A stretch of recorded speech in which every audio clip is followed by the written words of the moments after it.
دانەری ئەرز و ڕاگری ئاسمان بە هەزار درود لەسەر سەروەرمان شەفاعەتکاری ڕۆژی مەحشەرمان. ئامادەبوانی خۆشەویست میوانانی عزیز، سڵاوی خوای گەورەتان لێبێت. بەخێر هاتنێکی گەرمی یەک بێکەتان دەکەین یاخوا بەخێر هاتن سەردی دەمان.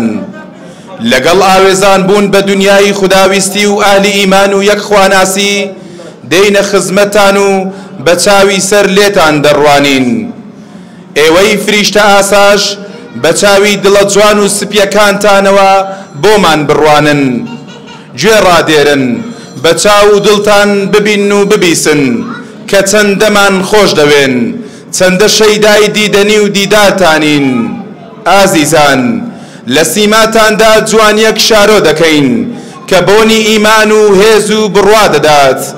دەرونێکی ئارام و دڵێکی متمەئین دەگاتە حوزورمان،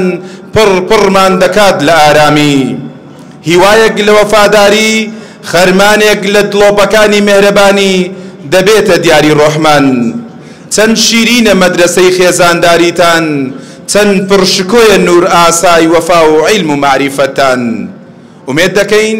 ژیانی خێزانیتان لێوان لێو بێ لە وەفا و خۆشەویستی ئیمانی، باخێک بێت لە باخەکانی بەهەشت. بەڕێزان و خۆشەویستان،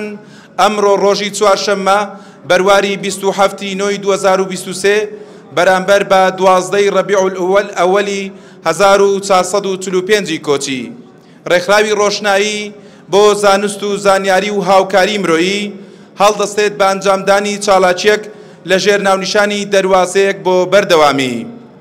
جا باشترین شت و کەلامێکیش بیکەینە دەستپێکی چالاکیەکەمان، خوێندنی چەند ئاەتێکی قورئانە لەلایەن برای بەڕێزمان مامۆستا ڕەشوان کاخضر با جەنابیان بفەرموێ. السلام عليكم ورحمة الله وبركاته. أعوذ بالله من الشيطان الرجيم.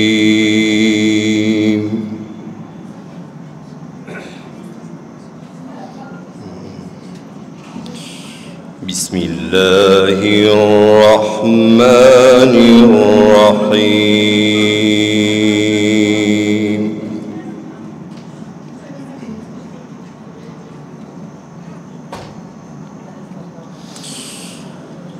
لقد جاءكم رسول من أنفسكم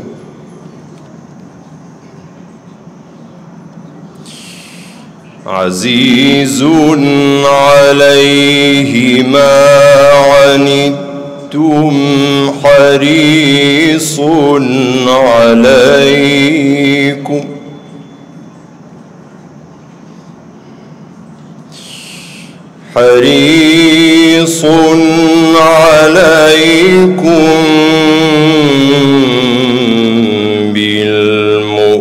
بالمؤمنين رؤوف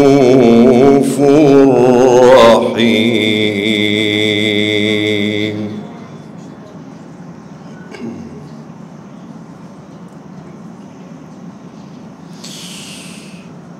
لقد جاءكم رسول من أنفسكم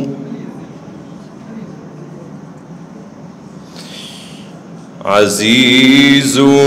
عليه ما عنتم حريص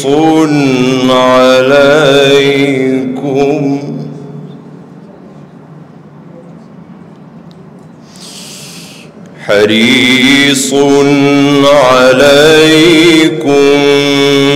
بالمؤمنين رؤوف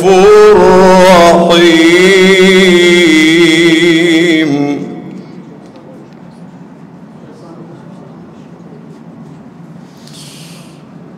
فإن تولوا فقل حسبي الله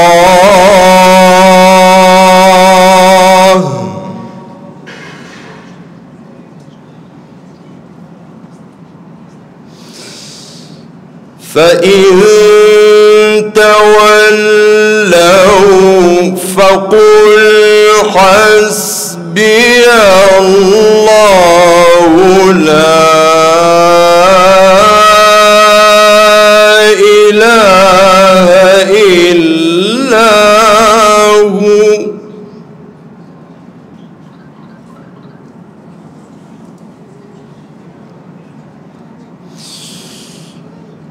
فإن تولوا فقل حسبي الله لا إله إلا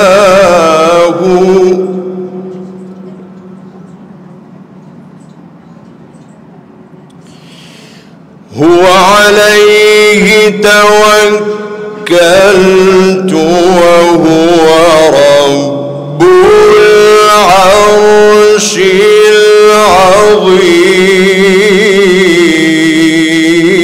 العظيم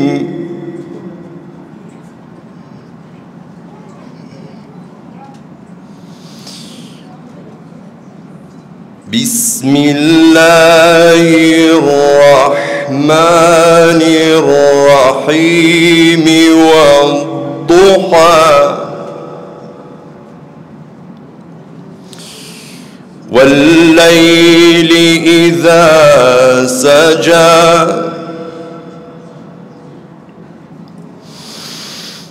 ما ودعك ربك وما قلى وللآخرة خير لك من الأولى ولسوف يعطيك ربك فترضى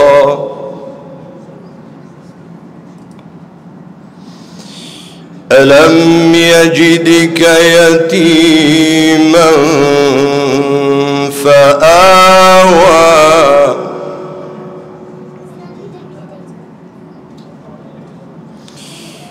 ووجدك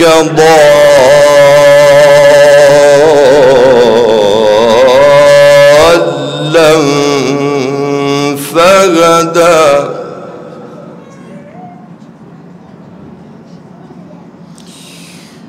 ووجدك عائلا فأغنى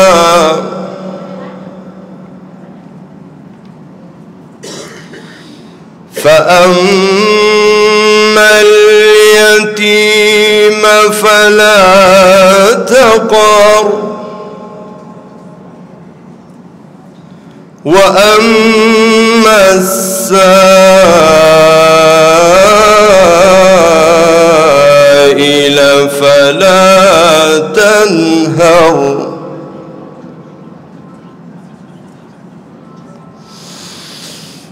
وأما بنعمة ربك فحدث بسم الله الرحمن الرحيم إنا أعطيناك الكوثر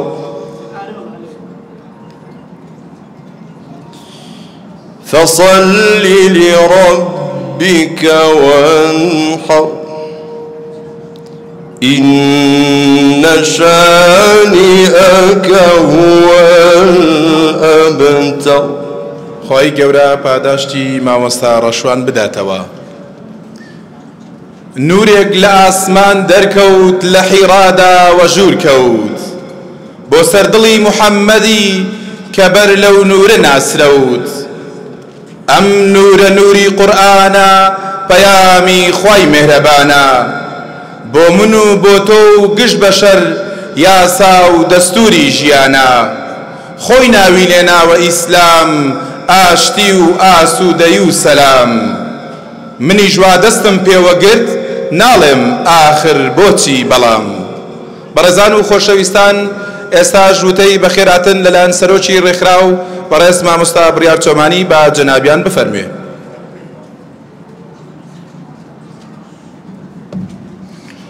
بسم الله الرحمن الرحيم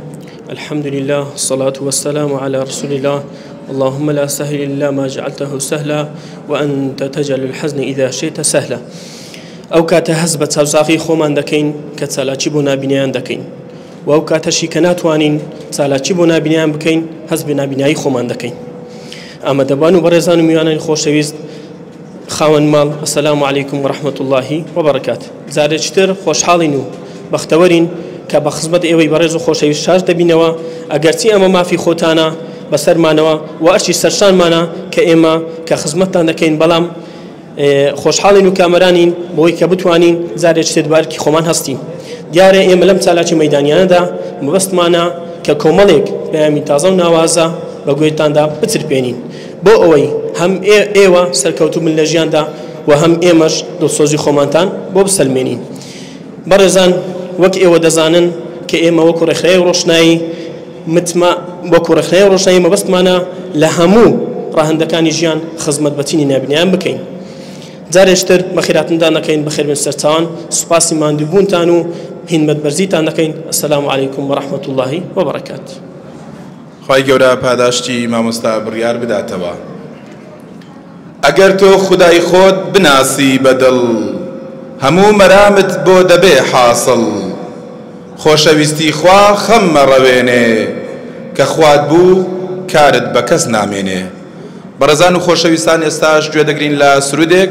لەلای برای بەڕێزمان کاک ئەحمەد کاوە بە جەنابیان بفەرموێ. السلام عليكم ورحمة الله وبركاته. يا أمي ما شكل السماء وما الضياء وما القمر بجمالها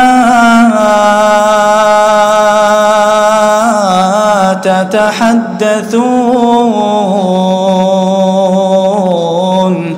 ولا أرى منها أثر يا أمي ما شكل السماء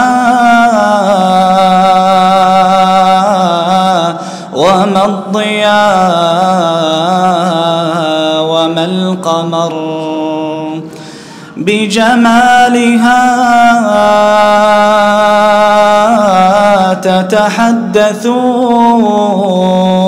تتحدثون ولا أرى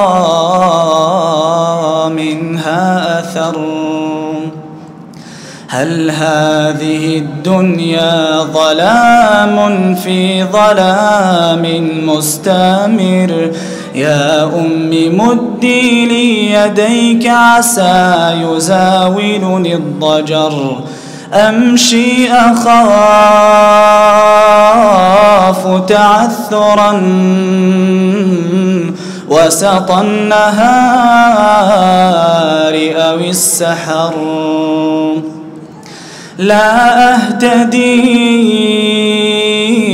في السير إن طال الطريق وإن قصر يا أمي ما شكل السماء وما الضياء وما القمر بجمالها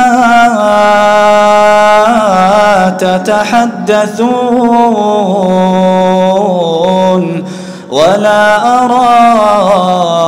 منها أثر. خوای گەورە پاداشتی کاک ئەحمەد بداتەوە. بەرهەمی خێزان نمەی تەقوایە بۆ هەردوو دنیا خۆشی تێدایە سمبولی ڕاستی و پاچی ژیانە دەریای ئەوین و ڕاستی و بڕوایە. بەڕێزان و خۆشەویستان ئێستاش دەچینە خزمەت دووتارێک لەلایەن بەڕێز مامۆستا ئەحمەد شێخانی لەژێر ناونیشانی دۆزینەوەی چارەسەر بۆ کێشە خێزانیەکان. با جەنابیان بفەرمێ. بسم الله الرحمن الرحيم. الحمد لله قائل ومن آياته أن خلق لكم من أنفسكم أزواجا لتسكنوا إليها وجعل بينكم مودة ورحمة إن في ذلك لآيات لقوم يتفكرون. صلى الله على سيدنا محمد وصحبه أجمعين. ما بعد،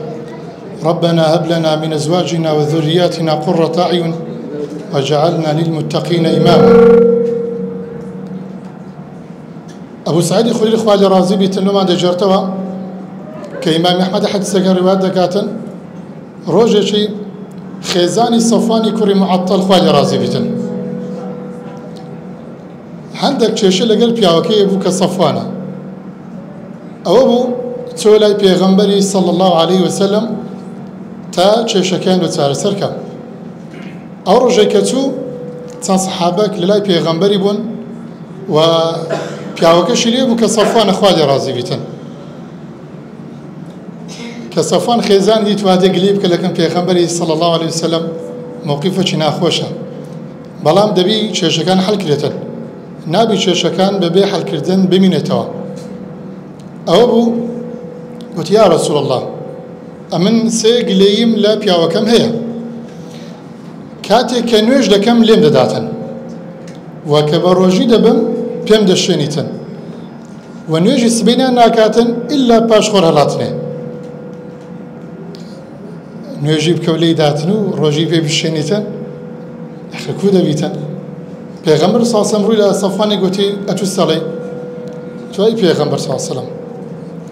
خزان ماشاءالله حافظ قرآنه کنویش دکاتن دو سورة دريج دخینیتن او مال اهالی دگرتن آگای لمنامینتن ای پیغمبر اصلا گویی خوشکم بی که یک سورة گویی روزه که گویی معدل دیمو بر روزه خورنگ آمدن که بر روزه من گنجم گوتی نابی عفرت بابی ازنی پیاوکای روزی بگریتن او دومش حل بو ای سیم گوتی ای پیغمبر صلی الله علیه و سلم اما عائله چین نخوشی مانه سبینان درنگ بخبر دین و بخوشت آگاداری لزانی پیغمبر فرمی صلی الله علیه و سلم کاتی که بخبراتی نوجکه بکا با نوجکت نسیتن چشه لهمو خیزانه که اگر بیتو چشه نبی او چشه گبرتریه که دا بۆشرەیە ها کەشتی کە دروستکرایە لە کەناراوی هیچ کێشە نییە بەڵام کە ئێستا ناو بەحرێ بە شەپۆڵەکان دەیجوولێنیتن کێشە دروست دەکاتن لەبەوەی هیچ ماڵێک نییە کێشەی تێدا نەبیتن پێغەمبەر عەلەیهی السەڵاتو وەسەلام کە کامل بوو مرۆڤێکی کامل بوو بەڵام کێشە لە خێزانەکانی هەبووە خوایان لێ ڕازی بیتن نییە هیچ ماڵێک ببێ کێشە ئەگەر سیر بکەین ئەو کێشانی کە ئێستا باون نابەڵکو لە ساڵی 2020 گەرمشە ئامار بکەین ئامارەکان زۆر سەیرن ڕێژەی تەلاق گەلە زۆر بووە بەداخەوە لە ساڵی 2022 نزیکەی 55,000 زەواج کرایە عەقدی زەواج بەڵام ڕێژەی تەلاق نزیکەی 14,000 بووە دەکا لە سەدا 30 تەلاق بووە ڕێژەکە ڕۆژ بە ڕۆژ زیاتریش دەبی چونکە لەو کاتێ خوای گەورە سوبحانەهو تەعالە کە ئینسان دروست کردیە شەیطان لە جەنگ بووە لەگەڵ ئینسان خوای گەورە ئەوەی لەمە دەوێت خێزانی لەمە دەوێت کۆمەڵبوون و جەمعی لەمە دەوێتن بەڵام شەیطان و داردەستەکانی تەفرەقیان لەمە دەوێتن نانوێ خێزان دروست بیتن ئەوەی ئێستا ئەوەندە قورس بووە خێزان پێکینان و ژنینان هیچ شتی ترەوە قورس نییە هەر شتێک ئێستا بتوێ ئاسانە بەڵام بابەتی خێزانداری قورس بووە ئەگەر سەیری کێشەکان بکەین کە ڕێژەکان کە لە زۆرن نزیکەی 1500 بەزەوەی کە بەیە کۆنە گونجانە 1500 نزیکەی کە تەلاق درا بەزەوەی کە تەمەنیان جیاواز بووە نزیکەی 1023 بە هۆکاری خیانەت زەوجی بووە بەداخەوە نەبوونی ماڵیزیا تقريبا 700 طلاق لسر ماليزيا بوا بوكاري موبايل زور بوا كبا نزكي 500 طلاق بس بوكاري موبايل تكنولوجيا بوا رجا كان زور زورا انا وش شاني كهيا یەکەم خاڵکە بینە سەری هۆکارەکانی ئەو کێشانەکە چییە؟ یەکەم ئەوەیە کە ژن و پیا و حەقی بەرامبەر نازانن کە ماف و حەقی بەرامبەر چییە؟ ئافرەت دەی بزانی حەقی پیاوەکەی لەسەری چییە؟ و پیاویش دەی بزانی حەقی ئافرەتی خێزانی بەرامبەری چییە؟ ئەگەر بێت وەرد و تەڕەف زانیان کێشەکان زۆر کەم دەبتەوە. بەداخەوە نەک حەقی بەرامبەر نادەن بەڵکو ناشزانن کە حەقەکانی چییە کە لە قیامەتێ گوناهبار دەبن ئەگەر بێت و هەری تەڕەفەشان حەقی نەدا. یەک لەوانە کە ئافرەت ئەمانەتە لە پیاوی هەر یەک لێمە گەر بێت و ئێستا کەشتەشیان بدەینێ بنێ کاکە مۆبایلە یان نەو سەعاتە بە ئەمانەت لات بیتن زۆر ئاگەلی دوی پارێزی کۆزانی ڕۆژێک دەی بیدەوە لەوێ زوبەری کوڕ عەوام خوای لە ڕازی بیتن شتی بە ئەمانەت دوور نەدەگرت دەگۆ بە قەرز بمدێ دواتر ئەمن دەدەمەوە چونکە لەلایم لە شتەش لەبێ من خەفەتی پێ دەخۆم و گوناهبار دەبم. خێزانت کە لەلاتە ئەمانەتە لات دەی بیپارێزی و هەروەها خاڵشکە ئەوەیە کە هەموومە مەسئولین بەرپرسین كلكم راع وكلكم مسؤول عن رعيته هەر یەک لێمە بەرپرسە لە خێزانی و خێزانش بەرپرسە لە پیاوەکەی. بەندێ بەڕاستی ئەگەر بێت هەر یەک لەمە ئەوانەی لە خەیاڵ بیتن و بزانیتن ئەوە کێشەکان بۆ شوازە نابیتن. باشترین شتەوەی هەری تەڕەفمان بزانین کە حەقی بەرامبەرمان چییە بیدەینێ. هەفتەک پێشتا کێشەکە بوو کە گەیشت بە سەتەلاقی فەزلی خوای گەورە بکە چوین چاکمان کرد کە هەندێک تاخیر گەیشتمە شوێنەکە دەنگە دەنگ و کێشەکە گەورە بوو. دانیشتین یەکەم قسە گوتم ئەگەر 2 دقە بێدەنگ بن بسم الله کرد و الحەمدولله کرد گوتمە پیاوەکەی ئێستا تو ئافرەت دەیان ناتەوێ گوتەندێک شتێکە چاکە دەمەوێ گوتم ئافرەتەکەی تۆ ڕازی بیستەکەنەوە پیاوەی گوتی هەندێک شتەیە گوتم باش شتەکان بڵێن ئەڤڕا بکەم شتەکان کە باسییان کرد زۆر پێکەی نایبوو. یەک لەو شتانە گوتی دەبی خێزان سنایپی ڕۆژکاتەوە گوتم باشە بەخۆ سناپ بەکاردێن گوتیا گوت بەخۆ ڕۆژکەوە تۆ ڕەش بدەوە گوت ئافرەتە گوتم جۆ ڕەشم کردەوە ئەگوم کێشەی دۆم چییە تۆڵە خێزانم نازانانی پێی خۆی فێرنانکردن بکاتن ینی خۆی فێرنانکردن بکە گوتم مۆزوع هەوە گوتم بەخۆمە قبڵ ناکەم خێزانمانی بکاتن مای دەبێتن ئێستا 25 بەهشتا زاریە هەرزان عازرە ئەوە دوێمش کا گوتم خۆی فێر دەکات سێم چییە گوت وەڵی پێم هەندێک شوێنێ گەڵم نایەتن ئەگوتم لەگەر دێتن پێشتی باسکە یەک لەشتی بێماناتر بوون بەڵحاصل هەرتوان ڕازی بوون و هەلاو شوی لەگەڵی چوە الحەمدولله. یەک لەو کێشانەی کە بەڕاستی زۆر ئێستا کە بابەتی مۆبایل و بابەتی تەکنۆلۆژیە بەتایبەت سناب بەڕاستی سناب ماڵوێرانکردنە زۆر کەس پێی وێران بووە بە سۆشیالی ئافرەتەکە ئاگەی لە پیاوەکە نەمایە و بەعکسەوە ژاگان لێ نما لە بە مۆبایلی یان یەک لە هۆکارەکانی ترچیە کەسانی دەرەچی ئەخر پێویست ناکات و کێشەی خۆت و خێزان کەسی تر بزانیتن مەگەر کەسێک بێ ئیسلاح کاتن هەتا بکرێتن با لە بینی خۆتان بیتن کێشەکان. پێغەمبەر عەلەیهی سەڵاتو وسەلام ڕۆژی بانجی ئەبوبەکر سیدیقی کە غەزووریتی وتی لەگەڵ عایشەی خوای لە ڕازی بی کێشەکمانەیە لەگەر دانیشت و یەک دوو قسەیان کرد ئەزەدا عایشە خوای لە ڕازی بی هەندەمجی بەرز کرد لەسەر پێغەمبەری پیاو لە دەرێ پیاوە بەڵام لە ژۆر نابی بۆ شواز تەعامل کاتن وەکو لەگە پیاو تەعامل دەکە دەبی نەرم بیتن. ئەوە بوو ئەبوبەکر خوای لە تووڕە بوو گوتی کوت لەسەری بەهاوار دەکەی خۆی تووڕە کرد و معنی بووە عاجزیان پێغەمبەر گوت کاکە تو بڕۆ دەرێ بخۆم کێشەی حەل دەکەم بەخۆم کێشەکەی حەل دەکەم.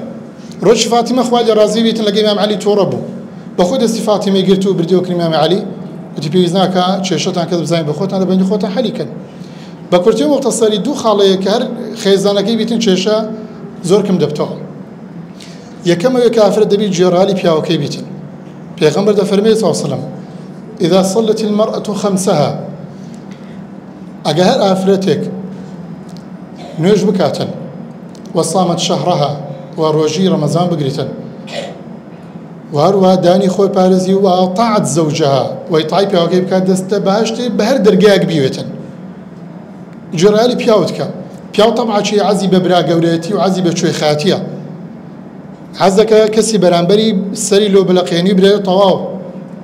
ئافرەت دەبی ئەوەی تێدای بەرامبەر پیاوەکەی دەبی ئیطاعە و هەروەها جێڕایەلی بیتن. و پیاویش دەبی خۆگر بیتن ئارام بیتن سەبرێ بیتن ناکرێت تووڕەبی یەک لەو چێشانە کە دانیشتم چێشان بەس دەبوو پیاوەکە تووڕە دەبڕات و لە ژنەکەیتدا وای لێدا بوو جارێکی کە قسەی بێن دەکرا ئافرەتەکە ناو مەجلیسی گوتم هۆکاری چێت تووە تووڕەبی گوتی کا تووڕەمە گوتمە دەوەلێم دەوەرە گوتمە دوو لێوە تووڕەی گوتم کاکە و تووڕەبوونە ئوسلوبی مسلمانە نییە پێغەمبەر دەفەرمێ صلی الله علیه وسلم کە پیا گوت ئاماژەیە گوتی لا تەغضە تووڕە مەبە لەبۆی هەر پیاوێک سەبر بگری ئارام بگری خۆگر بی و ئافرەتیش جۆڕایالی بکاتن زۆرێک لە کێشەکە هەڵ دەبی و بە تایبەتر گفتوگۆ و تێگەیشتن و گوێگرتن لێکتر کێشەکان زۆر کەم دەبتەوە خوا گەورە هەموو لایەک پارێزی خێزانی هەموو لایەک بەرەکەت بخاتنە یا ڕەبی خوا گەورە منداڵی باش و صالح و صالحە لە ئومەتەی بینتن بەڵام ئەویش بۆ کاری چەبی لە خوا ترسانی داک و باوکە چەندی دایک و باب لە خوا بترسێن و تەقوای ئەڵڵا بکەن منداڵەکانیان باشتر بی وەکان ئەبوهما صالحە چەندی زیاتر لە ئەڵڵا نزیک منداڵەکانیان باشتر دەبیتن خوا گەورە پاداشەم لایەک بداتەوە وآخر الحمد لله رب العالمين والسلام عليكم ورحمة الله وبركاته خوای گەورە پاداشتی مامۆستا ئەحمەد بداتەوە خێزان بنەمای خێری ژیانە ئاورنگی دڵ و جێی ئازیزانە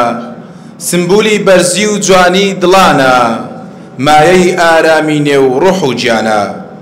بەڕێزان و خۆشەویستان ئێستاش دەچینە خزمەت مامۆستای خۆشەویستمان مامۆستا محەممەد جعفەر بەو پێشکەشکردنی وتارێک لە ژێر ناونیشانی نوری هیدایەت لە ئاڕاستەکردنی نابینایەکی چالاک بۆ قیامەت با جەنابیان بفەرمێ سلام و ڕەحمەت و بەرەکەتی خوای ڕەب العالەمین لە هەموو لایەک بیتن خۆشحاڵم بە دیدارتان شاد دەبم لە کورتەوتارێک لە خزمەتتان دامە دیارە جندوبی کوڕی عەبدوڵڵای رضی الله عنه دەفەرمێ كنا مع النبي صلى الله عليه وسلم بمكة ونحن فتيان فتعلمنا الإيمان قبل أن نتعلم القرآن ثم تعلمنا القرآن فازددنا به إيمانا جاء ابن ماجه رواية كده وحديثة جندب كري عبد الله رضي الله عنه دفر بهم لخزمة بيغمبر صلى الله عليه وسلم دابوين لمكي بيروز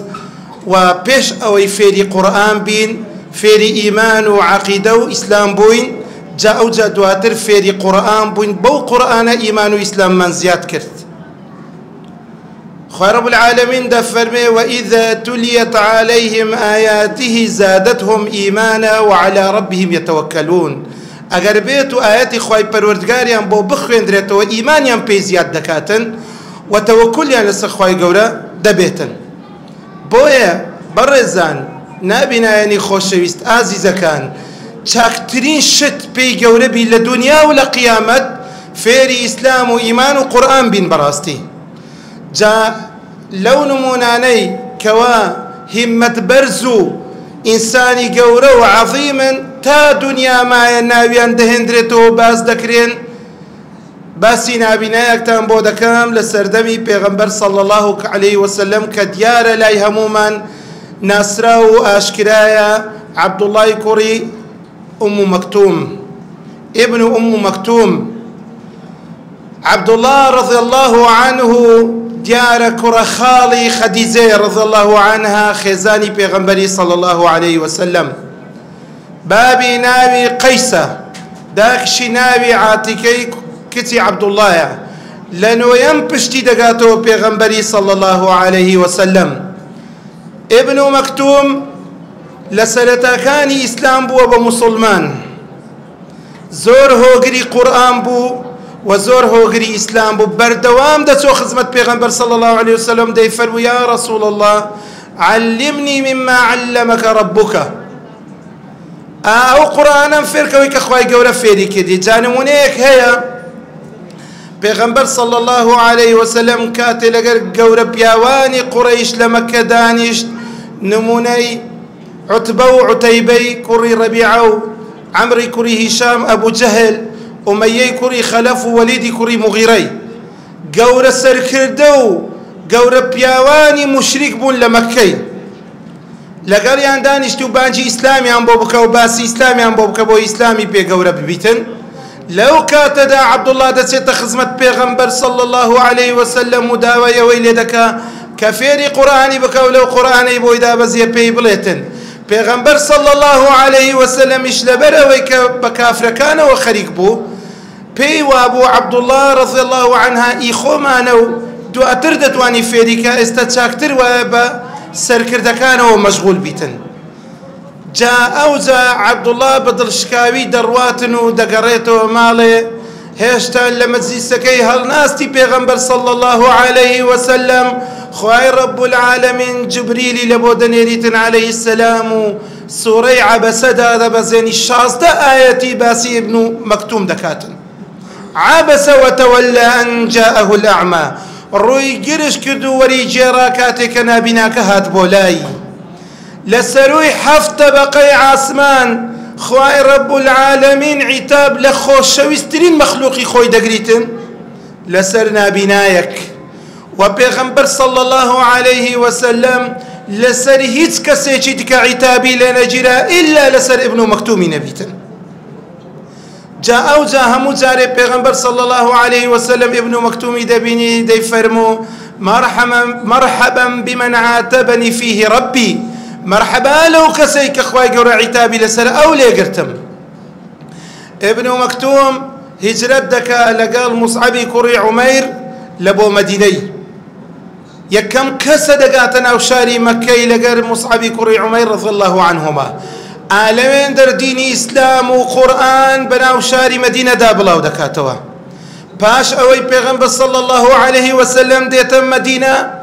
ابن مكتوم دكاتا بانق بيجي خوي لقل بلال حبشي رضي الله عنهما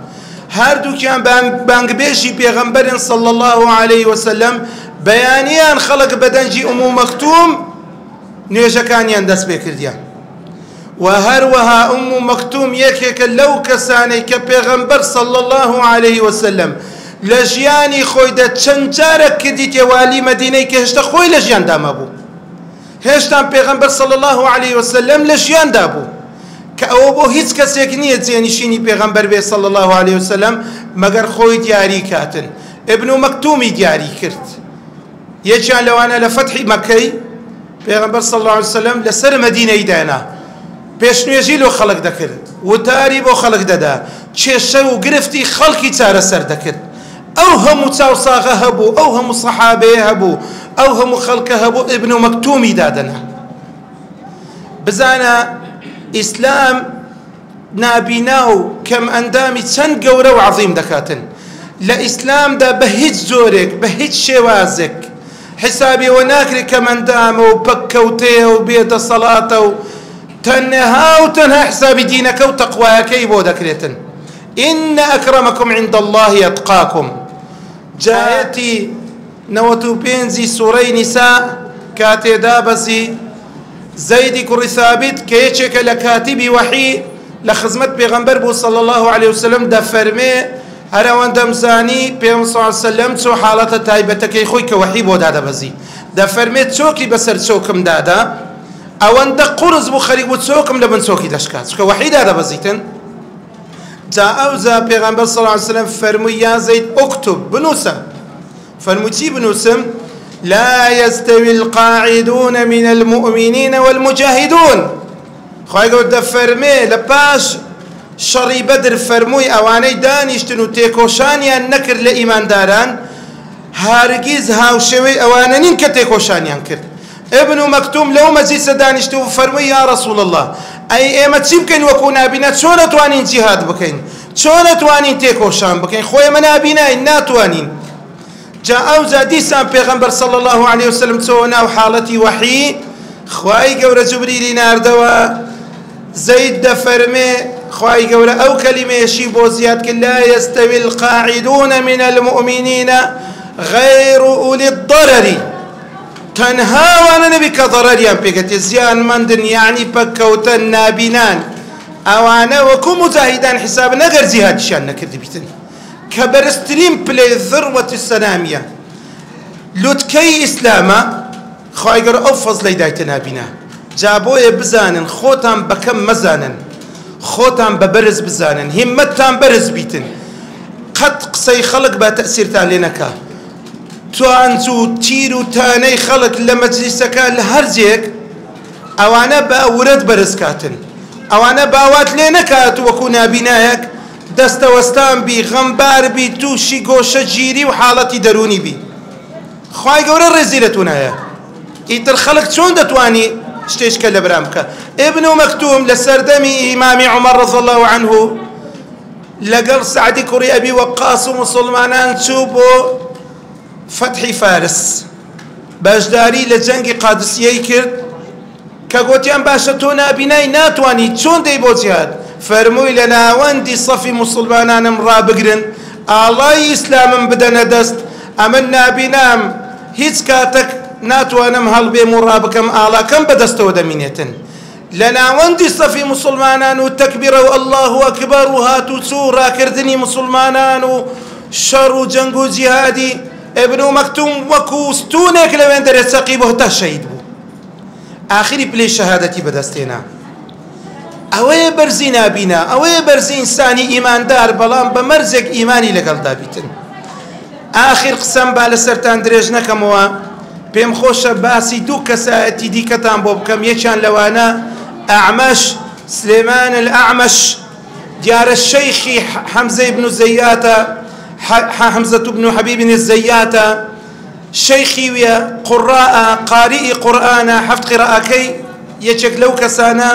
ئەعمەشە کەسێکی نابینایە ساڵی 61 کۆچی لەدایک بووە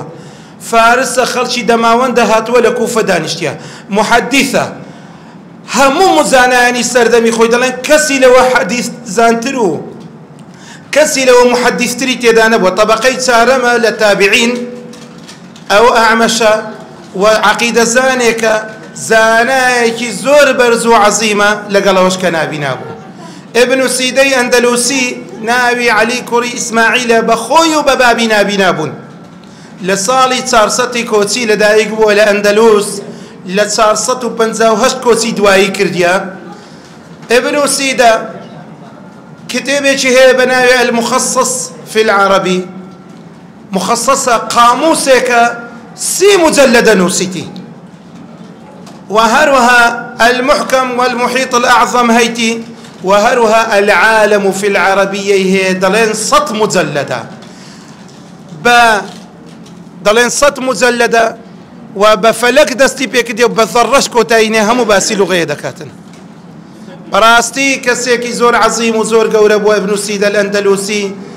كبراسي هرچەندی باسییان بکەم هەرچەندی لێ ئەنەوە بدوێم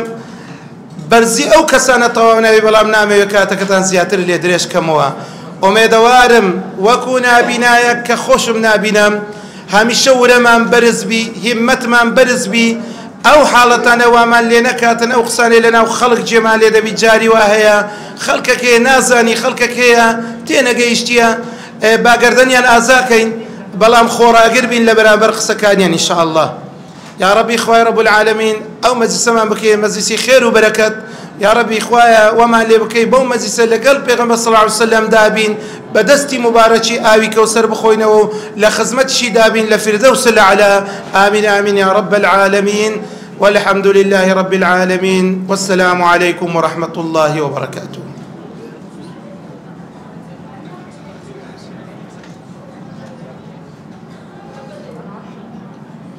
خوای گەورە پاداشتی مامۆستا محەممەد بداتەوە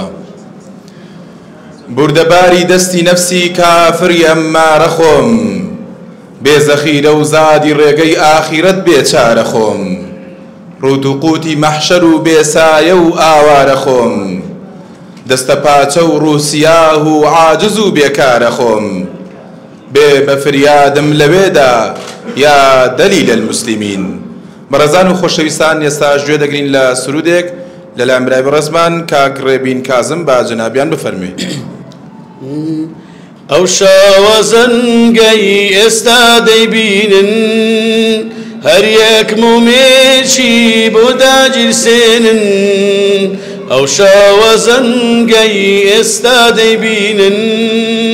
هەر یەک مومێکی بۆ داگیرسێنن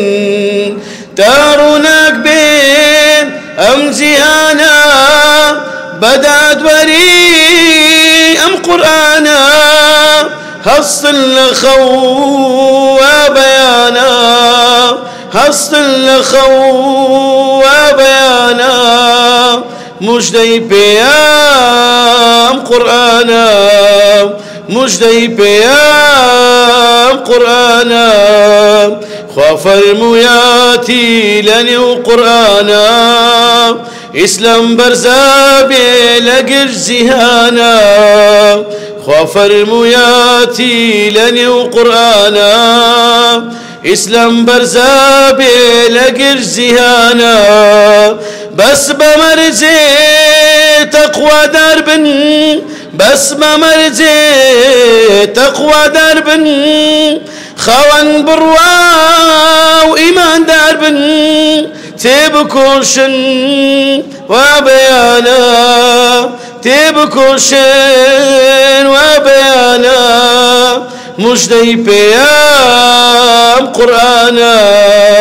مژدەی پێیان قورئانە دەستخانە نێو دەستیاوازی لابن دڵ و دەروونتان سەغ و پەراوکەن دەستخانە نێو دەستیاوازی لابن دڵ و دەروونتان سەغ و پەراوکەن ببنە یەک دەست ببنە یەک دڵ هەنگاو بنێن بۆ یەک مەبەست ببنە یەک دڵ ببنە یەک دەست هەنگاو بنێن بۆ یەک مەبەست ئەم مەبەستەش با قورئان بێ ئەم مەبەستەش با قورئان بێ دەبەژێنی نێو ئیسلام بێ دەبەژێنی نێو ئیسلام بێ خوای گەورە پاداشتی مامۆستا ڕێبن بداتەوە. بەڕێزان و خۆشەویستان ئێستاش گوێ دەگرین لە بەرپرسی بەشی نابینایان لە وتەی کۆتایی بە جەنابیان بفەرموێ. بسم الله الرحمن الرحيم الحمد لله وحده والصلاة والسلام على من لا نبي بعده وعلى آله وأصحابه إلى يوم لا يوم بعده زۆر خۆشحاڵم کە لە خزمەت کۆمەڵێک لە خوشک و برایان و هاوسین و هاوتۆژانی خۆمان داین بەڕاستی بۆ دەربڕینەوە خۆشحاڵیە هیچ وشەیەشک نابم ئیلا ئەوە نەبی کە یەکەم سپاس تاج خوای گەورە بکەین لەسەری و دووەم سپاس ئێوە بکەین بۆ هاتنتان. دیارە بابەتی خزمەتکردنی ئێوە یەک نوقتەیەکەوە لەمە دەکا خزمەتان بکەین تەنها گرنگی ئێوەیە کە ئەمە پێم مشەڕەف دەبین. ئەمە لەو کەسانە نینە کە گرنگی بە نابینایان نەدەین و دواتریش گرنگیان پێ بفرۆشینەوە. ڕۆشنایی ئەو جیهاتەیە کە هەست بە گرنگی نابینایان دەکات چونکە خودای ڕۆشنایی گرنگی بە نابینایاندایە و پێگەیان لەکە خوای ڕۆشنایی زۆر گەورەیە. هەموو بڕۆژانە دەکەین بەشەشی گەیاندنی کۆمەڵک پەیامە بەشەشی تەفکیرەیە بیرخستنەوەیە بەشەشی نیشاندانە بەشەشی بێگەیاندنە و بەتایبەتی ئەو بابەتی ئەو ڕۆژ کە کردنەوەی دەواازەیەکە لە بۆ بەردەوامی چونکە بەردەوامی صفتەشی بەرزی ئەو مسلمانانەیە ئین الذين قالوا ربنا الله ثم استقاموا بەردەوامی لە ژیان لە هیمەت بەرزیتان لە چالاکیتان لە پێگەتان لە جێگەتان لە گرنگیتان لە دەستپێکتان لەوەی کە دەستان پێکردیا بۆ خوابوون بۆ خوا سوڵحاوبوون. ئێمە تەنها بیرمان خستەوە تەنها ویستمان ئەوەتان پێ بڵێن کە بۆتان دڵسۆزین لەگەڵتانین دەستبارتانین بەو دەستباریەش ئەوە نییە کە ئێمە چاکێکمان لەگەوە کردوی ئێمە تەنها پێم شەڕەف دەبین و شەڕەفمەندین. ئەوەش لەو سۆنگەیە کە نابینایان خاوەن جێگە و پێگەیەکی گەورەن. زۆر خۆشحاڵین هیوادارم ئەوها هەمیشە بە گەرم و گوڕیەوە بەدەم ئەو پرۆژانەوە بێن ئەگەرتی ظاهریەن تەمشا دەکەین ئەو پرۆژانە بۆ خزمەتی خۆتانە بەڵام ئێمە دەڵێین ئەگەر ئێوە پێ بگەن ئێمە سەرفرازین ئەگەر ئێوە سەرفراز بن ئێمە بەختەوەرین ئەگەر ئێوەش بەختەوەر بن ئێمە کامەرانین خۆشحاڵینگۆ خۆشحاڵیمەیە سەربەرزیمە سەرفرازینگۆیە یاخوا بەخێر بن دووبارە سەر هەردوو چاومان وآخر دعوانا الحمد لله رب العالمين الصلاة والسلام على رسول الله وعلى آله وأصحابه أجمعين السلام عليكم ورحمة الله وبركاته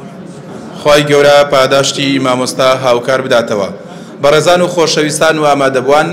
بە مەندازەیە هاتینا کۆتایی بەشی یەکەمی کۆبوونەوە و چالاکیەکەمان خی گەورە پاداشتی هەموو لایەکتان بداتەوە پێتان دەڵێن السلام عليكم ورحمة الله وبركاته بسم الله الرحمن الرحيم یەکێک لە میوانە خۆشەویستەکانی کە ئەمڕۆ بەشداری ئەم پرۆژە گرنگی ڕێکخراوی ڕۆشنایی بوو مامۆستای بەڕێزمان مامۆستا محەممەدە کە هەڵگری بڕۆناوی ماستەرە لە زمانی عەرەبی و لە ئاین خوا گەورە سەرفراو سەربەرزیکە ئینشاءڵڵا پێمان خۆش بە ڕای بەڕێزیان وەرگرین دەرباری ئەو پرۆژەی کە ئەنجام دراوە هەروها بەڕێزیشان وتارێکی گرنگ و کاریگەریان بۆ نابینیان پێشکەش کرد بەڕاستی و توانیان وڕی نابینیان بەرز بکەنەوە و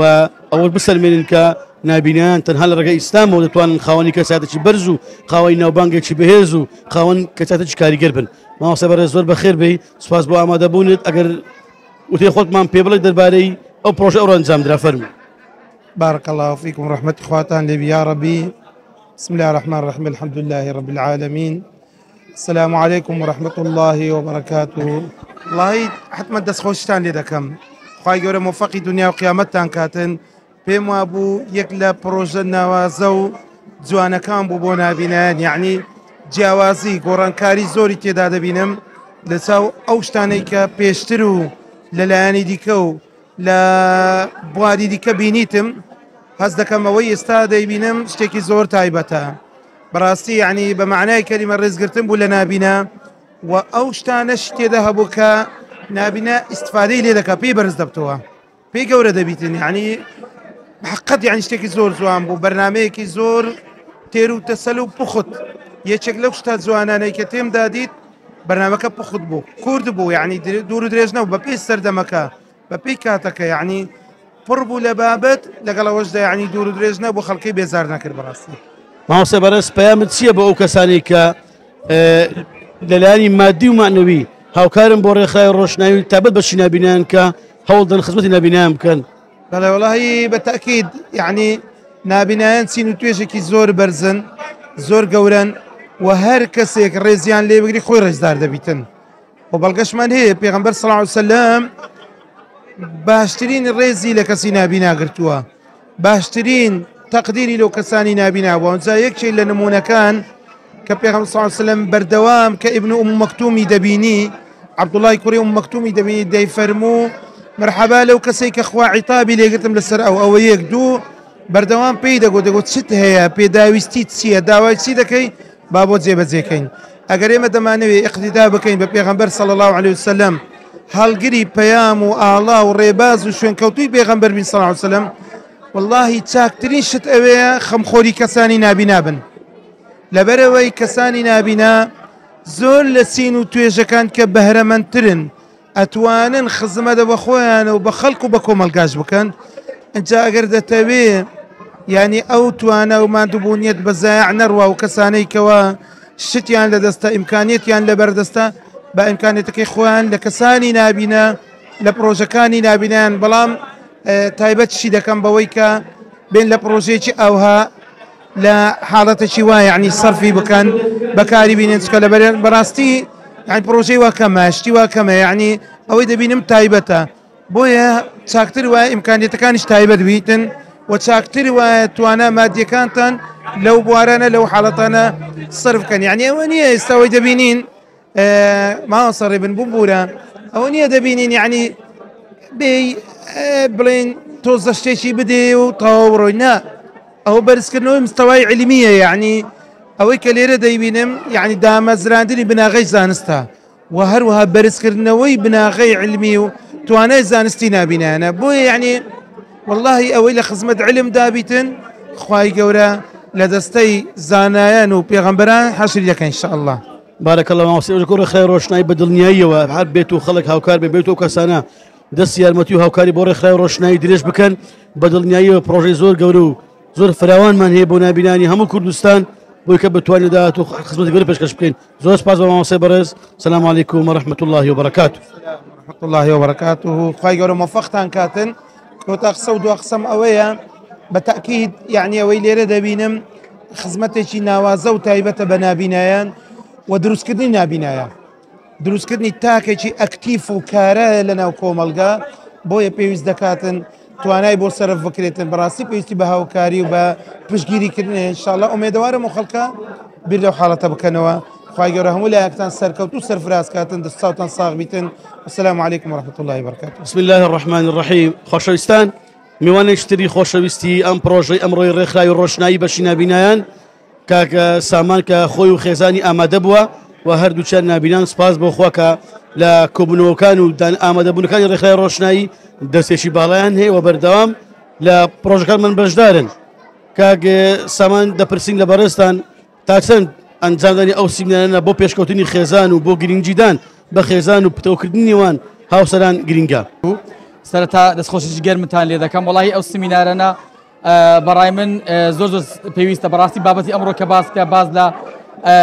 کێشەکانی خێزان کرا. وڵی بابەتشی زۆر زۆر مخاستن ئێستا خەڵکەکی زۆر بەڕاستی بە مەسلەی سوۆشال میدیا و مۆبایل خەریکە مۆبایل جوای کردووە کە خێزانەکانمان ینی خێزانەکان هەڵبۆشێندرێتەوە بەگشتی. یعنی بەڕاستی هیواخوازم ئەو جۆر سمینارە بەردەوام بۆ ئەوی خەڵکی وشار بێتەوە و بەخەبەر بێتەوە بەڕاست. کاک سامان دەربارەی ئەو کەسانی کە هاوکاری ڕاستەوخۆی ڕێکخراوی ڕۆشنایی دەکەن ئەو کەسانی کە لە ڕووی مادیەوە خوا پێدا و یان لە ڕووی معنەوی توانین لۆجستەکانمان بەهێزکەن بەڕێستان ڕاتان چێ بۆ کەسان و پەیامتان چێ بۆ کەسانە بۆی کە بتوانن لە داهاتوو بە هاوکاری ئەوان و بە ئامادەبوونی ئەوان بۆ بەهێزکردنی توانەکانمان ڕاتان چییە کە پەیامتان چێ لە بۆ کەسانە؟ وەڵاهی بەڕای من سلسلە داوا لە خوا پێداوان دەکەم بەڕاستی یعنی بەردەوام هاوکاری ئەو جۆرە پرۆژانە بکەن و بە بەردەوامی هاوکاریمان بکەن و پێیان دەڵێم کە بەڕاستی ئێستا نابینامان هەیە ڕەنگە ئەو پرۆژانە سوودەشکەشیە مامۆستا ڕێبین سوودەکەشی ئەوەیە بەڕاستی نابینا دەوری یەکتری کۆ دەبن تا دەگەن دوسێ نابینیان دانیشت بووم دەیانگۆ زۆر یعنی بەڕاستی دڵیان بۆ پرۆژەیە خۆش بوو دەیانگۆ بەڕاستی نابینیان لەوانەیە مەجالیان نەبیان هۆکاری هاتوویان نەبی بتوانن بە ئاسانی هەموو کاتێک بتوانن سەردانی یەکتری بکەن ئەوەش یعنی ئەو زۆرە پرۆژانە بۆی هۆی کە نابینا دەوری بەر یەکتری کۆ بنەوە و جاروێ ڕایەکانی خۆشیان لەگەڵ یەکتری بگۆڕنەوە. دەستەکان خۆش سپاس بۆ کاک سامان کاتێک خۆش سەرکەوتوو ئینشاڵڵا. سپاسان دەکەم زۆر سپاسی گروپی ڕۆشنایی دەکەم و 2 و 300 بارە داوا لە خێرخوازم کە هاوکاریمان کەن بە بەردەوامی زۆر دەستخۆشیان لێ دەکەم خوای گەورە پاداشتی خێریان بداتەوە و هەروەها داوا لە خوای گەورە دەکەم کە ئەو چاکەش بخاتە سەر تەرازوی چاکەکانیان ئینشاءالله. وەسەلام عەلەیکم وەڕەحمەت الله وبەرەکاتوه. سلام وبرکاته. بەناوی خوای گەورە و میهرەبان دیارە منەوڕۆکە میوانم لە ڕێکخراوی ڕۆشنایی دیارە ڕێکخراوی ڕۆشنایی بە ماوەیەکی کەم توانیتی خزمەتێکی زۆر بکە. بەڕاستی ئەمن یەک لەو کەسانەمە کەوا باوکی چەند نابینایەکەم وەروە دەتوانم برم نابینا لە ماڵێکی خۆمەیە بۆیە من ڕێبینی کوڕم زۆر پێ خۆشحاڵم کەەوە ئەندامە لەو ڕێکخراوەی بەڕاستی لە بۆ من سەربەرزیە کە کوڕی مندەتانی خزمەتی جیلک بکاتن کە ئەو ڕۆکە بەڕاستی زۆر پێویستە لەبەروەی هەم عراق بە تایبەتی و کوردستان بە بوارێکدا دەڕوە بەڕاستی زۆر خەڵکی هەژار و فەقیر هەیە وەروە خەڵکی نابینا و کەم دەرامەت هەیە لۆیە من زۆر سپاسی هەموو ئەندامە بەڕێزەکانی ڕێکخراوی ڕۆشنایی دەکەم کەوا هەم لە بواری نابینایی کەوا بە ماوەکی کەم توانیان چەندەها خەڵکی دەورەمەند و وەروە پارەدار بینەنە ئەو بابەتەی بتانن لە ڕێی وانەوە خەڵکانێکی زۆر چاک بتانێتن ئیسیفادە لەو ڕێکخراوی بکە. دیارە ئەو ڕێکخراوە بەڕاستی من دەرێم وەک دەستگایەکی زۆر گەورە وەگەڵ دەستگانێکەوە بەڕاستی خەڵکی ئیسیفادیانەیە کار دەکەن. ئەمە ئاگادارم لە نێزیکەوە بەڕاستی ئەو کەسانە کاک بڕیار و ئەو کاکێ من و ڕێبینی کوڕم دەچن لە دەرکەی خەڵکی دەدەن لە خەڵکی لە دەرکەی دەورەمەندەکان دەدەن تاوەکو مادە یاوەکو یارمەتی خڕکەنەوە ببن یەک لەوانە فەقیرەکان تەوجێکان. بەڕاستی ئەوە ئەو کارە پیرۆزە بەدەستەم و کەسە چی ناکەویتن. ئەمن زۆر دەستخۆشی لە کاکە بڕیاری بەڕێز و کاکێمن و ئەو دەستەی ئەو ڕێکخراوە بەڕێزە دەکەم هیوادارم تەمەند درێژ بن وەروە بانگەوازیش دەکەم لۆ خواپێداوەکان لۆ دەوڵەمەندەکان بەڕاستی بوونی وانە و مانەوەی ومانە لە سەرنگۆیە ئەگەر بێت و ئەنگۆ نەبن و ئەو کەسانێکەوە هەبوون و خوا پێداون دەستیان درێژ نەکەن و یارمەتی ئەو ڕێکخراوی نەدەن ئەو ڕێکخراوەش ناتوانیتن دەستی درێژ کاتن لە بۆ ماڵە فەقیرەکان وەروە یارمەتی ماڵە فەقیرەکان بلا بۆیە دەتوانم برێم کاری سەرەکی ئەو ڕێکخراوە دروستبوونی ئەو ڕێکخراوە و خێری ئەو ڕێکخراوەی هەموو دەگەرێتەوە خێرخوازانەی کەوا ئەو ڕۆکە دەیانەوێ بەڕاستی مادە بە مادە بە معنەوی یارمەتی ئەو ڕێکخراوی بدەن ئەمن وەک لەلایەن خۆمەوە بەڕاستی وەشی دەیان بینم زۆر خۆشم وەشی دەیان بینم وا دەزانم داخوا کوڕی من خزمەتکارە پێسەر برندم و هیوادارم هەموو ئەندامەکان بۆ ڕوعەتی ئیشکان دائما بیان ماندی نەبن لە دوو بن بگەڕێن تاوەکو فەقیری و ئەو کەسانێکەوە نابینانە چ منداڵان چ مارەهێتی مەچا ئەو کەسانێکەوەە یارمەتیان دەگەینێ بگاتە دەستیان و وەروە دووبارە سوپاسیان دەکەم کەەوە ئەو فرسەتیان بە مندا هاتم لێرکوانە قسەی بکەم لەو منبەرەی وەروە سوپاسیشان دەکەم دیارە ئەو ڕۆکە غڕبوونەوەکەیە لە بینیان ئەمیژێکێکم لەوانێکا و ڕۆکە لێرکوانە میوانم و دەستخۆشیان لێ دەکەم و سوپاسی وێنەگری بەڕێزیش دەکەم سوپاس بۆ هەموو لایەکتان